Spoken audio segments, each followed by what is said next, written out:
Joel Klatt says it's good that the Big Ten and SEC are putting a grasp on college football, and he's very wrong. You are Locked On College Football with Spencer McLaughlin, your daily podcast on all things college football. Part of the Locked On Podcast Network, your team every day.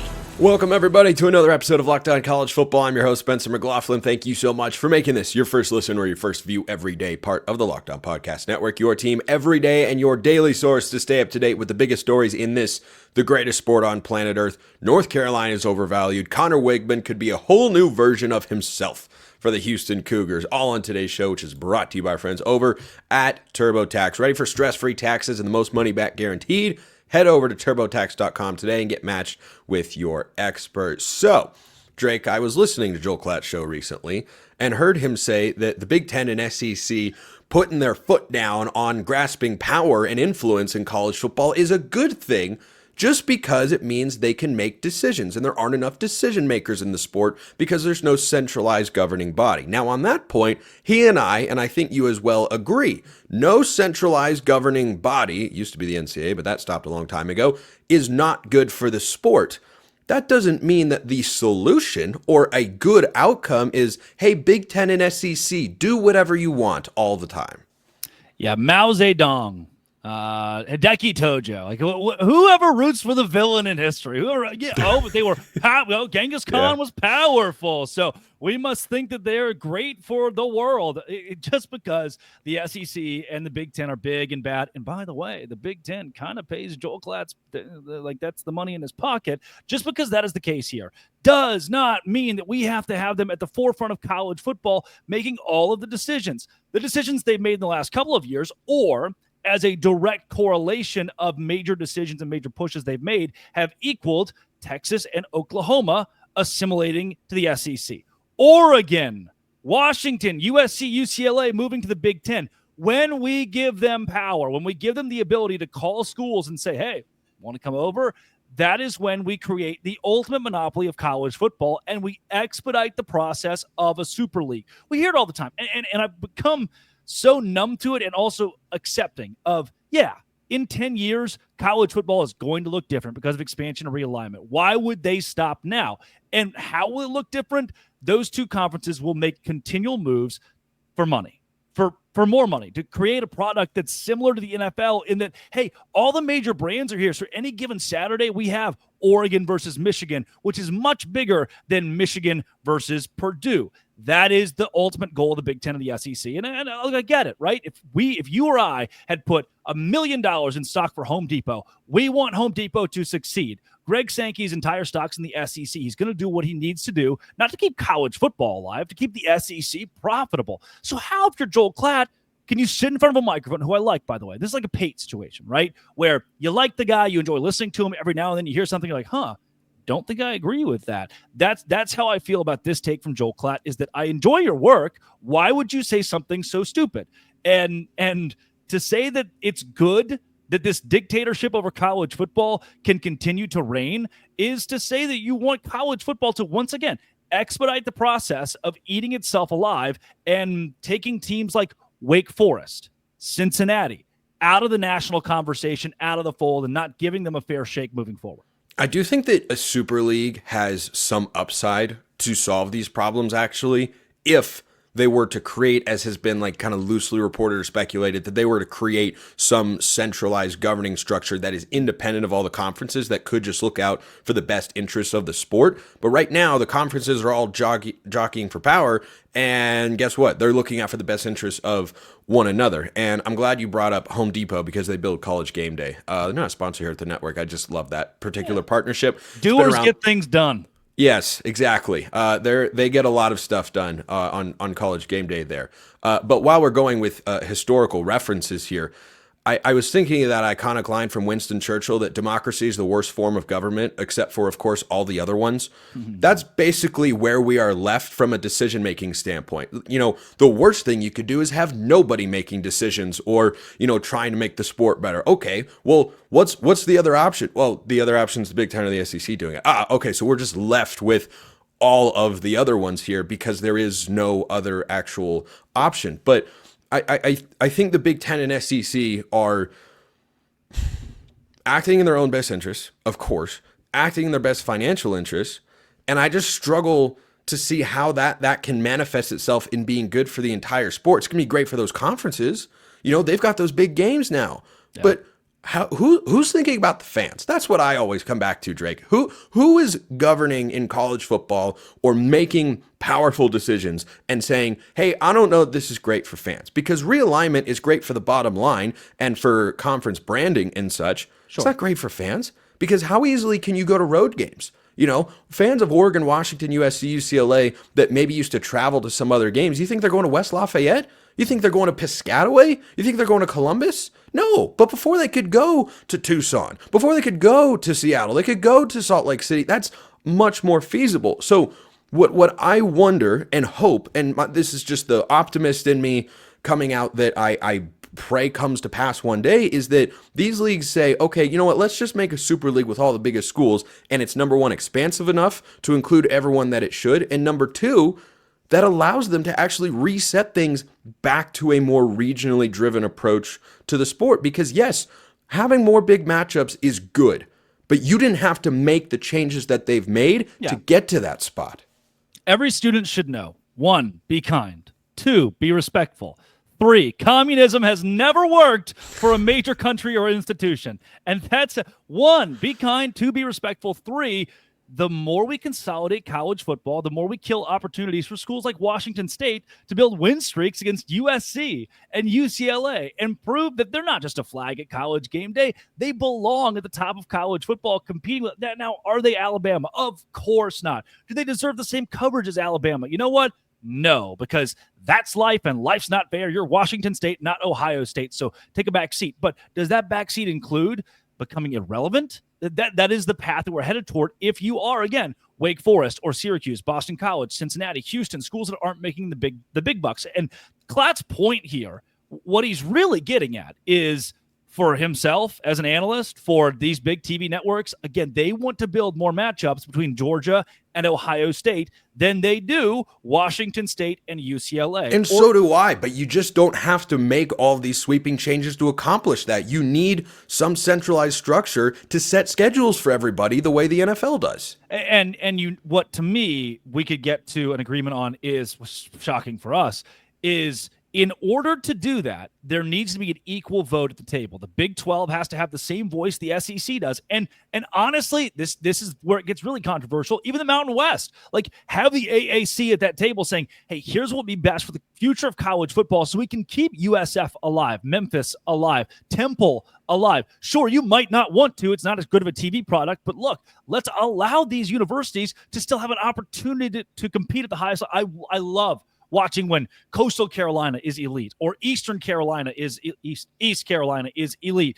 And we are Joel Klatt. If we go with him and we let the SEC and the Big Ten make all these decisions because somebody's got to wear the pants here, that is going to kill the great Cinderella stories of college football, even the Boise States of college football, because in their mind, the SEC's mind, we don't want to see Boise State. We don't want to see Indiana. We want more SEC brands in the college football playoffs. So if you give everybody an equal vote, an equal say here, you got a lot better chance of having college football pan out for longevity for the fan, for the true fan of the sport. What Klatt is saying is not good for the true fan. The SEC and the Big Ten having total control of the playoff is not going to be good for the true fan. And I don't know if it's nostalgia speaking, but 10, 15, 20 years ago, college football with a little ESPNU thing would boop, boop, boop, jump on the screen and have the tusk. And it's awesome.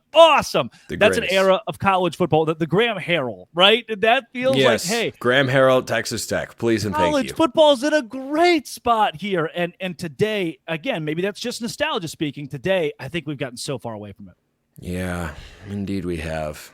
And that's Adrian Peterson running all over Colorado in the Big 12. And playing Missouri in the Big 12 title. Those were the days. Just think about it like this, everybody. I'll close on this note. What have the Big 12 and ACC ever done to deserve to be at the mercy of the Big 10 and SEC? What did they ever do that was so wrong and so bad? Bob Bowlesby? Is that what you want?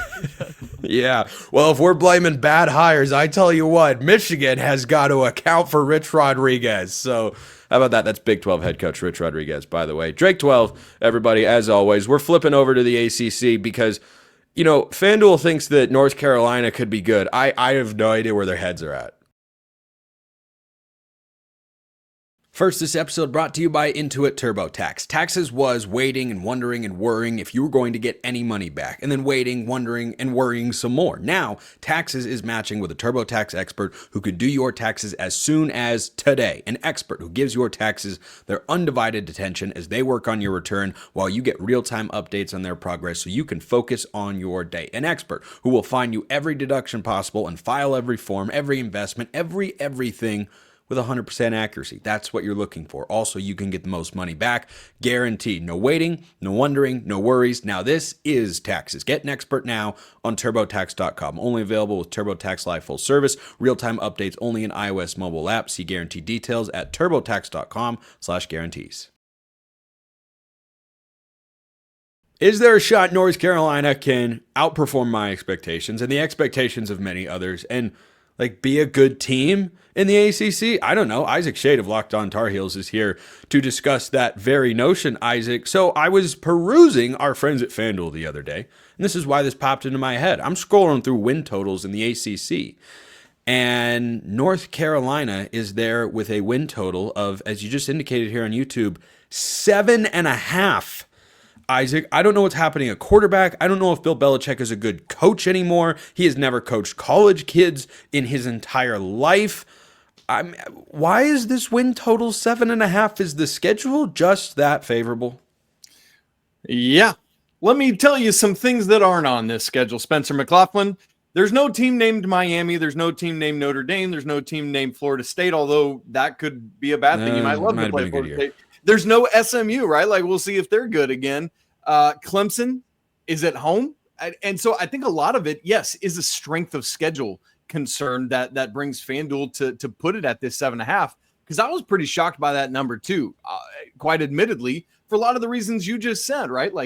Who's under center, who, all of this stuff, complete remake on both sides of the football and the whole program, right? But there are some winnable non-con games. There's some winnable ACC games. And the way the schedule comes together, Spencer, is also quite favorable, I will say. If Bill Belichick were to just get close to making the playoff or ACC championship game in his first year, either one of those things, that would slowly migrate into Indiana territory. No, you just coined that, Indiana Tory. That's how we say it from now on. Indiana Tory. Yeah, that's where they'd be. They'd be an Indiana Tory. Not in the level of unexpected shock or lack of on people's radar. Indiana came out of nowhere last year. They'd hired the James Madison guy. They were 3-9 the year prior. They're not a great program. They've never won 10 or more games. Who cares? North Carolina has had flashes, moments, instances where they've been interesting. But what I mean when I say they could go into Indiana Tory, it's starting to grow on me, is that they could become the story of the year in college football, Isaac, if Bill Belichick navigates this, and all of a sudden you're talking about which NFL job is he going to line himself up for? At the same time, is he going to win the ACC? Is Bill Belichick, does he still have it? Is he back? It'd be all of those things, and he's at least going to have the opportunity. But doesn't that also mean we can judge him kind of harshly in year one? Or should expectations be, he's not supposed to be any good. If he goes out and wins 5 games, who cares? Yeah, I think there are some tempered expectations in year one. Part of that being he wasn't even announced until the transfer portal was already open, Spencer, right? So there was a lot of catch-up that North Carolina was doing, in addition to the fact that Mac Brown had intentionally not created a very large 2025 high school recruiting class either. And so when we look at that, it's almost like you figure out setting a base right now in 2025. You roll the dice. If things go well, great. But in some ways, you're playing with house money this year with a hope towards 2026 being a year where you can really set things hopefully on fire, right? But again, because of the schedule, because of the fact that North Carolina literally doesn't leave the state for a game in the month of November, like having a week before and after Clemson, like having all 4 non-con games up front in this schedule so you can really start to figure out who you are in the Belichick era. You get Clemson out of your way as game 5, and then the whole back end of the ACC slate are all at least somewhat winnable games. And so, Spencer, I think there is a world at which, even though maybe the roster isn't the level of player or athlete that Bill Belichick would hope to get in 26 and beyond, I think the schedule kind of sets up in a way that really helps him maybe find 5, 6, 7, 8 wins for those who go with the over for this first year. Last year, more unders hit in Power 4 football than overs. And look, I hammered going into last season North Carolina under this exact same win total, Isaac. I said, go under. This is such an under at 7.5. And albeit it was closer than I thought it would be, it still was an under bet. I'd go under again here just because the last time Bill Belichick coached, I don't even know that he was good at coaching football in the place where he knew and was familiar with for a very long time, but at least he doesn't go into a gauntlet here. I hope we're not overlooking Duke on that schedule, though, because the Blue Devils, Isaac, I tell you what, that's a program that's going this way, yes, up and to the right. You know, where you want to go when you're presenting bar charts and things in business presentations. I've never had a real job, but I'm obviously, because you just called a bar chart. Bar chart. We're looking for a line graph there. Line graph. There we go. Like I haven't done algebra in a long time. I just kept talking for a living. But the Duke game certainly pops into my head as, hey, what if Bill Belichick wins that game? Because Duke should be ahead of where North Carolina is. They've got an $8 million quarterback over 2 years in Darian Mensah coming over from Tulane. Second-year head coach. Manny Diaz quietly had a great first season. I mean, would that be the one? Like, if I were North Carolina looking at the schedule, as favorable as it is, I'd say, you know what? If Bill Belichick beats Duke, lose 10 other games, and I won't really care that much. Maybe that and the fact that's the penultimate game of the season at home in Kenan, by the way. Before, though, Thanksgiving week, the rivalry game has been NC State for a while now, and Carolina is on a nice little losing streak to the Wolfpack. So those 2 games back-to-back, Spence, to wrap the regular season, I think will tell us a lot. And oddly enough, or funnily enough, ironically enough, whatever we want to say, the last 3, 4, 5 games of the season have told the tale for Carolina now 3 years in a row, right? Where the 2 years of Drake May as starter, Carolina had these hot starts. And then the exact opposite of your line graphs you're talking about over there is what Carolina did on the back end, although it was a precipitous drop straight down rather than that, incline that you were talking about. Spencer, one other thing about the schedule, can I just point out, it's just a random quirk that I find hilarious. You ready for this? Yes, I'm ready. Literally every game of this schedule flip-flops home and away. Never 2 in a row does Carolina ever play 2 at home in a row. Really? Not a single time. Literally the entire season. Home away, home away, home away, home away, home away, home away. That's the season. How's that? I don't know that I've ever seen that before. Yeah. Well, now you have. Go look at Carolina's 25 season and you will see it. Huh. You learn something new every day. Here's something new I'd like to learn from you before I let you go, Isaac. North Carolina needs who as a transfer to be really good for this team to, let's say, go over that 7.5 win total, win 8 or 9 games? I'd love to just say Steve Belichick. And the reason I say that is because he just brought this whole cadre of Washington players with him. But I want to highlight specifically cornerback Thaddeus Young. He's a 6'1", 185 cornerback that I think for a couple reasons. A, I think he's going to be very good. He's looked at as a top 50 transfer player in the nation. But also it's a positional area of weakness for Carolina over and over and over again lately. I mean, which we could probably just say defense and let that be an umbrella truth. But specifically the secondary has really, really struggled in Mac Brown 2.0. So I think Thad Young is going to be very helpful. But linebacker Kamori House comes over with him from Washington. Safety Peyton Waters as well. I've got a lot of excitement about all 3 of those guys. And then I know Steve Belichick's Mr. Defense, but he also brings over a wide receiver named Jason Robinson. This is a young man that many people are not going to pick, not going to see, but I look at him and what he does, and he's got that Bill Belichick receiver mold to him. So whether it's this year or maybe year 2, I'm just really curious to see how he fits in Chapel Hill. I love that you said Kamori House. If you'd said him first, I was going to lose my mind because he's who I had in my head. But that's why we bring on the North Carolina guy, Isaac Schade, Locked On Tar Heels. Great as always. Do you want an injury on a former 5-star quarterback? Of course you do. Why wouldn't you?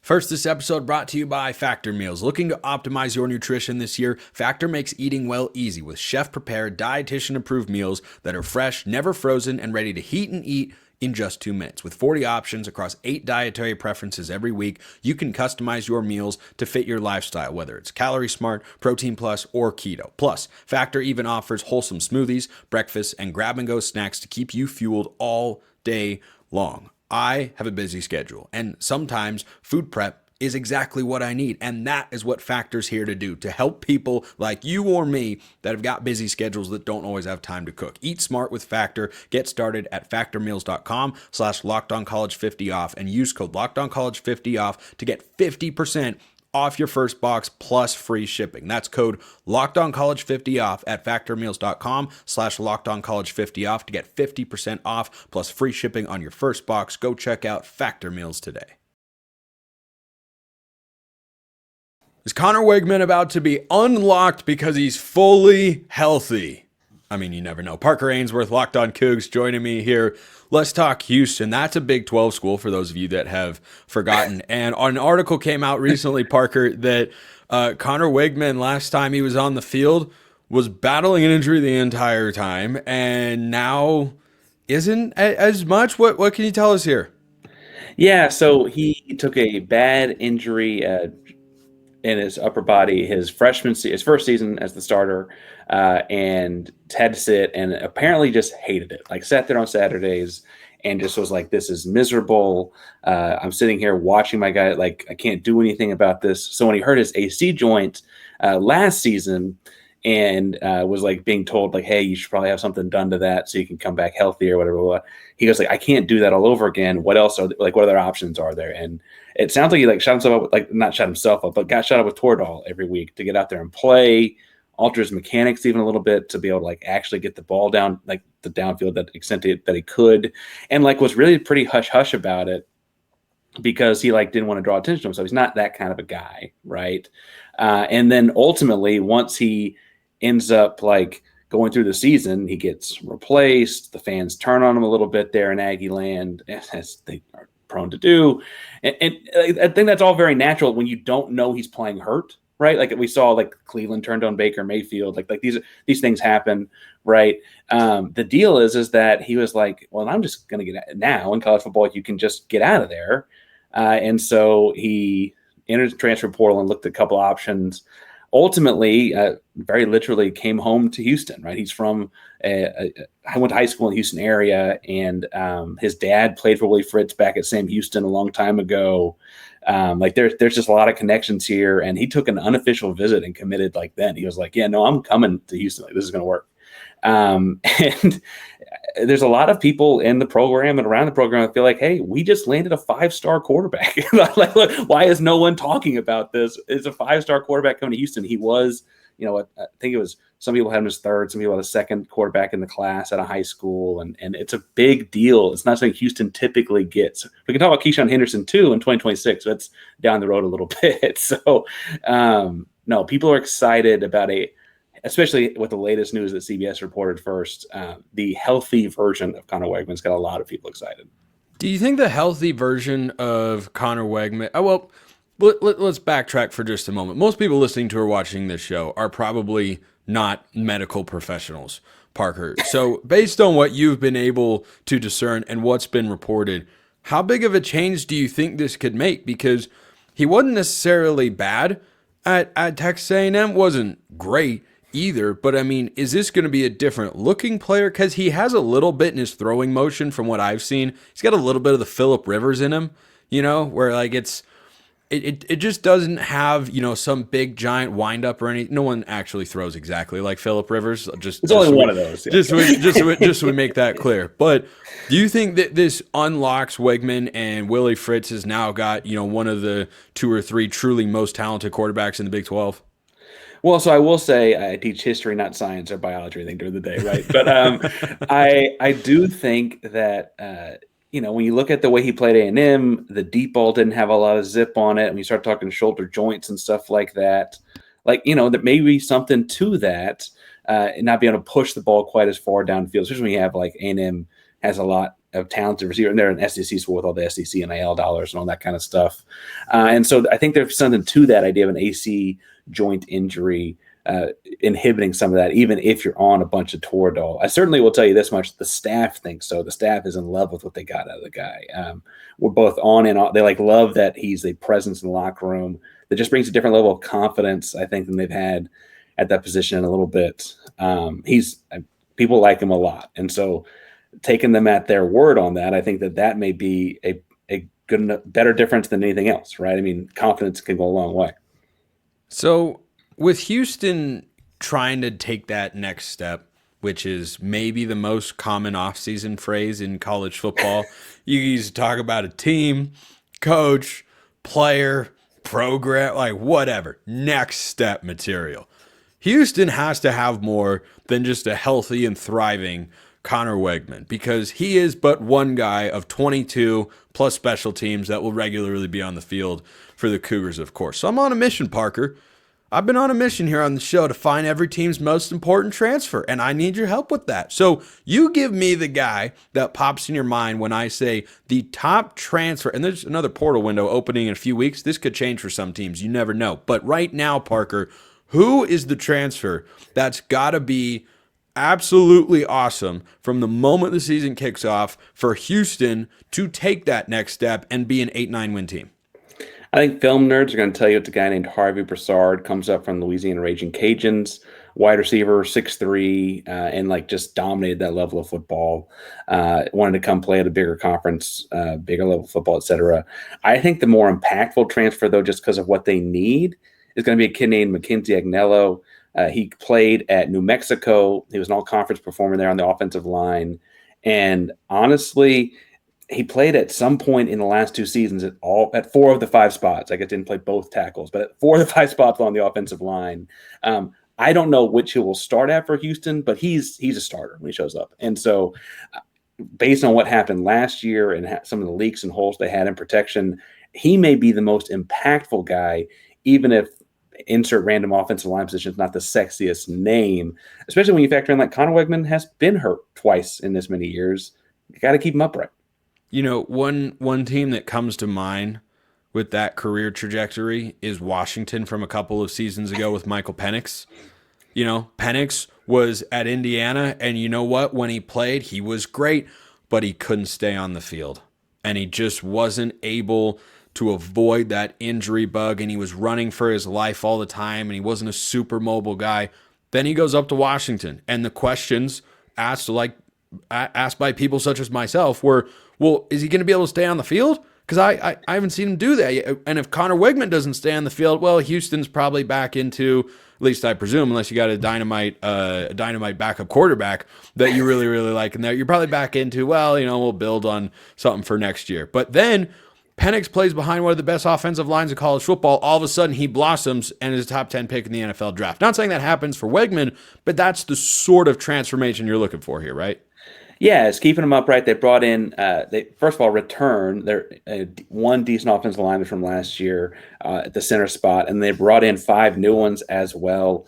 Create a little competition there. All 5 guys have started some games either in the Big 12, like a couple of these guys. We got one guy from Baylor, one guy from Tech, or were high-level performers at smaller institutions. And so they're hoping to bolster that up a lot. And frankly, they all committed within a week of Weigman announcing he was coming. I mean, it's very clearly they wanted to come play in an offense that's a little bit more explosive than what Houston's been in the past. And so I think it's going to kind of be this group effort. We're going to learn a lot in the spring. They start spring practice soon, actually. They didn't start this past week because of spring break. but we'll see a lot more out of these guys and kind of see who's shaping up as what position. I mentioned Agnello, like what positions he going to play, right? But several guys along that offensive line will be important.